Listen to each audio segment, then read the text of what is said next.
The sound of her palm connecting with my cheek echoed through the church vestibule, like a gunshot. In that moment, standing there in my grandmother's borrowed vintage lace, with my face stinging and my dignity shattered, I realized my mother-in-law, Eleanor, had just made the biggest mistake of her life. She just didn't know it yet. But I'm getting ahead of myself. I'm Elena Rossi. I'm 28 years old, and this is the story of how my wedding day turned into the most satisfying revenge I never planned. Before I continue, please drop a like and comment below. Your support means everything to me. Thank you. That morning started like every bride should. Butterflies in my stomach, champagne with my bridesmaids, and my mother's happy tears. Julian and I had been together for 3 years, engaged for 1, and despite his mother's constant, passive-aggressive comments about my Italian immigrant heritage and my working-class upbringing in Jersey City, we'd made it to the altar. Or so I thought. Eleanor Huntington was old money from Greenwich, the kind of woman who still referred to her household help as the help, and believed that anyone who didn't summer in the Hamptons was essentially a squatter. She'd made it clear from day one that I wasn't good enough for her precious Julian. But here's the thing about growing up with nothing. You learn to smile through anything, even when someone is trying to break you. The first sign of trouble came when my wedding dress went missing from the bridal suite. Not misplaced, missing. The custom garment bag I'd hung so carefully the night before had vanished. My maid of honor, Claire, found it an hour later, stuffed behind the church's ancient industrial heater, drenched in what smelled like cheap Merlot. Accidents happen, the wedding coordinator said, though her eyes were darting around nervously. Then the flowers arrived, if you could even call them that. Instead of the white lilies and eucalyptus I'd ordered, someone had delivered massive funeral wreaths. Actual funeral arrangements, complete with a banner reading, "In deepest sympathy." The florist swore up and down that a woman named E. Huntington had called to change the order. But the real kicker? Serafina, Julian's younger sister, and Eleanor's golden child, kept appearing everywhere I went, phone in hand, whispering into it like a corporate spy. She'd been trying to convince Julian I was a social climber since day one. Probably because I once caught her pocketing jewelry from a charity auction, and she knew I had the photos. Claire pulled me aside while I was trying to salvage my hair after the stylist accidentally used a stripping agent instead of serum. "Eleanor, honey, there's something you should know. I overheard Eleanor at the club last week. She was telling her friends she had a plan to prove you were intellectually deficient and a gold digger in front of the whole congregation." I looked at my reflection. My hair was a frizzy disaster, and my skin was breaking out from the stress. I looked nothing like the bride I wanted to be. That's when something inside me shifted. You know that moment when you realize you can either be a victim or you can play the game. I chose the game. With my dress ruined, I had to pivot. I put on my grandmother's 1950s wedding gown, a high-collared, modest piece that completely changed my silhouette. Combined with a heavy birdcage veil to hide my hair and thick, vintage-style makeup to cover my hives, I was unrecognizable. The universe seemed to agree with my improvisation because, at that moment, the actual wedding coordinator had a family emergency and had to leave. I stepped into her sensible flats. Thank God we wore the same size, grabbed her clipboard, and transformed into the assistant. Eleanor was holding court in the main hall, surrounded by her society friends. She wore a white dress. Of course she did. It was a shimmering silk gown, more elaborate than most bridal wear, dripping in enough pearls to sink a boat. "Where is that incompetent girl?" she barked. "The coordinator. The bride. Anyone with a functioning brain?" I approached with my clipboard, clutched like armor. "Mrs. Huntington, I'm filling in. How can I help?" She looked right through me, like I was a pane of glass. Finally, someone who might actually be useful, unlike that little street rat my son insists on shackling himself to. She laughed, and her friends tittered like trained canaries. "I've been telling everyone she's after the trust fund. You know those Rossies, always looking for a shortcut to a paycheck." My hands gripped the clipboard so tight I thought it might snap, but I kept my voice professional. "I'm sure your son loves her very much." "Love?" Eleanor scoffed. "Love doesn't maintain an estate, dear. That's why I've arranged a little surprise. Serafina found out the girl has been borrowing from Julian already. We have proof. Well, manufactured proof. But who's going to question a mother's word during the vows?" I excused myself and texted Claire everything. She responded that Serafina was currently in the basement, trying to comfort Leo, Julian's best man, in a way that was definitely not appropriate for a church. When I returned, Eleanor was showing her friends a literal laminated list titled "Requirements for a Huntington Bride." Items included: must have graduated from a top-tier Ivy, and must know the difference between a salad fork and a dessert spoon. I watched as she mistook a distant cousin in a tan suit for me and started her approach, grilling the poor woman about her pedigree. "Where is she?" Eleanor hissed at me for the 10th time. "The ceremony starts in 20 minutes. "I'll check the suite," I offered, hiding a smile. But first, I stopped by the basement where Claire had reported the Serafina situation. Sure enough, there she was, corners of her mouth smudged, trying to convince Leo that Julian would understand. "Oh," I exclaimed loudly. "So sorry to interrupt." Leo jumped back like he'd been struck by lightning. Serafina, however, just glared. "Mind your own business, you little nobody." "Of course, Miss Huntington, though you might want to know your mother is looking for you." Something about the proof she planted in the bride's purse. Serafina's eyes lit up with malice. "Oh, right. The theft. It's going to be delicious. Mother's going to expose that girl right at the altar." Leo looked between us, horror dawning on his face. "Serafina, what are you talking about? Elena would never steal." "Oh, Leo," Serafina purred. "You're so naive. That's what I love about you." But Leo was already backing away. "You're insane, both of you. Julian deserves better than this family." He stormed off, and Serafina turned her fury on me. "You ruined it! You stupid girl!" That word, stupid. It would come back to haunt them all. If you're enjoying this story, please take just a second to hit that subscribe button to Minister of Revenge and like this video. Your support keeps me going. Thank you. I returned to Eleanor with news that the bride would be down shortly. She was pacing now. The church was packed with 300 guests, including Greenwich's elite. I could see Julian at the altar, looking handsome but pale. "This is ridiculous," Eleanor exploded. "What kind of classless girl is late to her own wedding?" Her own mother, an incredibly sharp 85-year-old named Margaret, wheeled up in her chair. "The kind of girl who has to deal with your nonsense, Eleanor. Sit down before you have a stroke." "Mother, please." Margaret looked at me and winked. Actually winked. "You look familiar, dear. Have we met?" Before I could answer, Eleanor grabbed my arm. "You find that bride right now, or I'll make sure you're blacklisted from every event in this state." "Of course, Mrs. Huntington."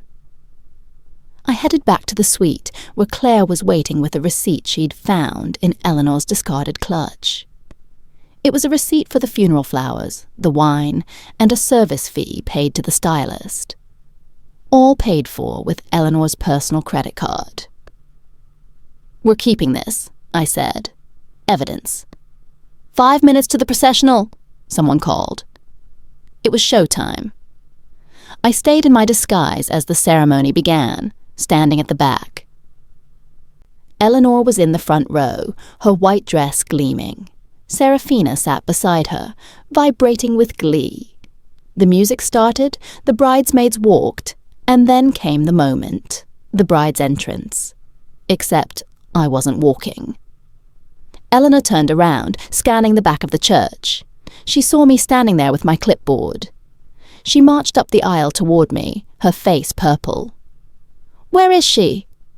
She hissed loud enough for the first 10 rows to hear. I approached her calmly. "There's been a small delay, Mrs. Huntington." That's when it happened.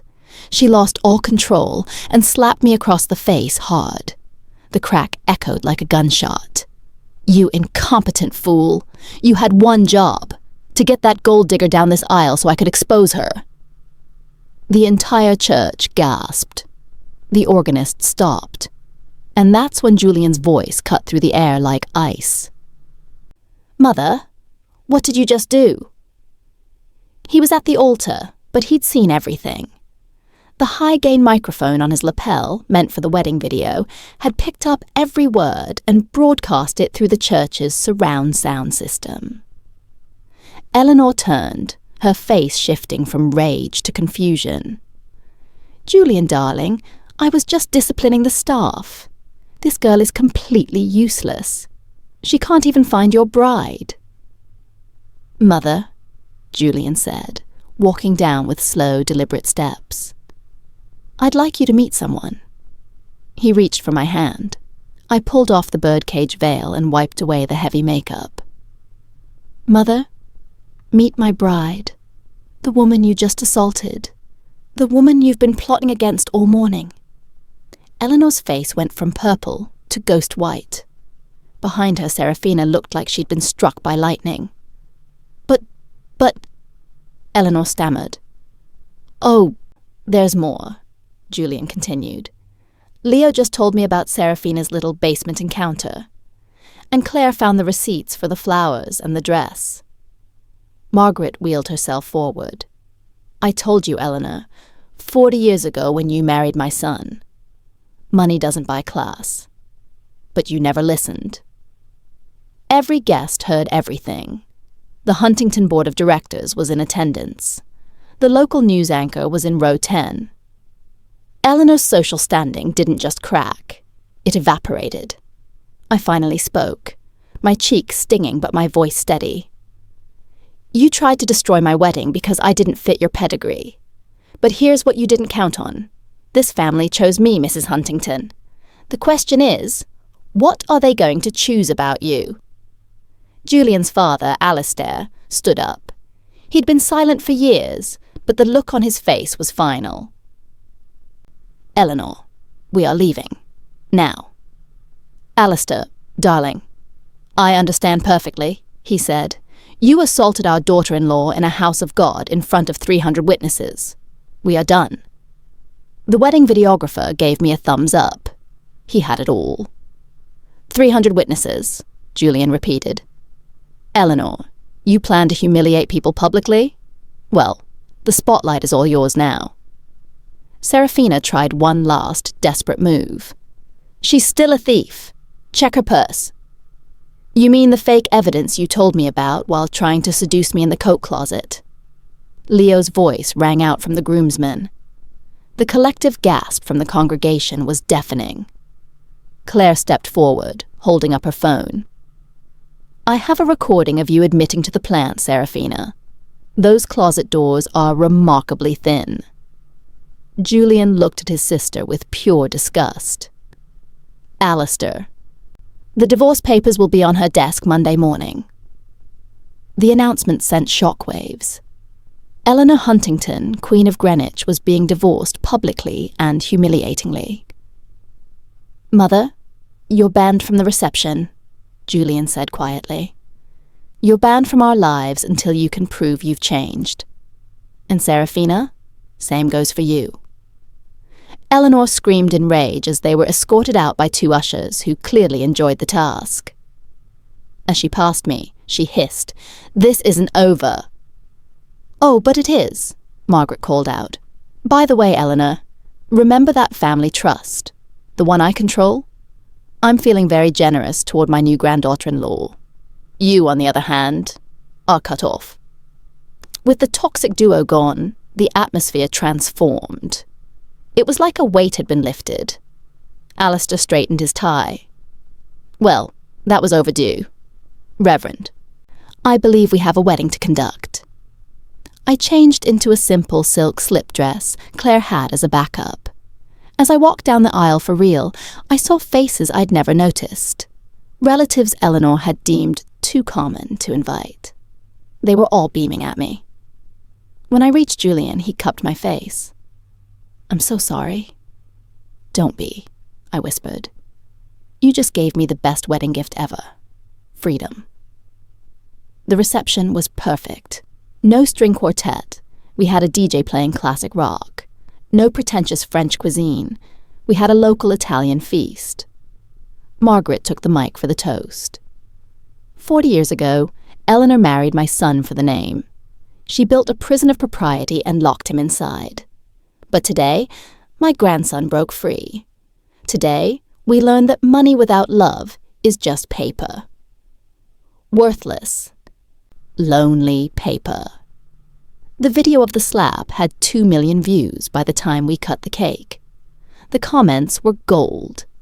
Grandma is the real MVP, and Team Eleanor. Julian's phone was blowing up with support from business associates who had hated Eleanor for years. Alistair pulled me aside. "Elena, I owe you an apology. I let my fear of conflict hurt my son. I'm setting up a separate trust for you two that she can't touch. Welcome to the real family." 6 months later, Eleanor's world had collapsed. She lost the house in the divorce. Her friends vanished. Serafina moved to California to find herself, shorthand for hiding from the shame. Eleanor was living in a small condo, working as a consultant for a boutique she used to look down upon. The irony was delicious. She called Julian recently. He put it on speaker. "I was wrong," she said. "I lost everything trying to control everyone. I don't want to be erased." "That's not an apology," I said. "You're right. I'm sorry. For the slap, for the names, for everything. You're the best thing that ever happened to my son, and I was too blinded by my own ego to see it." "What do you want, Eleanor?" Julian asked. "Just to know my grandchild." "Oh yeah, I was 6 months pregnant. Margaret had already knitted enough blankets to cover the state of Connecticut. I told her, go to therapy, real therapy, work on the narcissism and the classism. In a year, we'll have coffee. We'll see." A year later, we had that coffee. She showed up in a sweater and jeans, no pearls. She actually listened when I talked about my life. When our daughter was born, she was allowed supervised visits. Baby steps. At Alistair's recent birthday party, Eleanor attended as a guest. She stayed in the back, dressed in blue. She didn't make a scene. Julian pulled me onto the dance floor, our daughter on his hip. You know the best part. What? Our daughter will never know that version of her grandmother. She'll only know the person Eleanor chose to become after the fall. As we danced, I realized that slap had been a gift. It was the moment the toxicity was exposed to the light. Sometimes the worst moments are the best turning points. And sometimes karma shows up to your wedding wearing white and leaves in disgrace. Thank you for listening. If you believe that class is about how you treat people, not your bank account, hit that like button. Make sure to subscribe to Minister of Revenge for more stories, where justice is finally served. See you in the next one.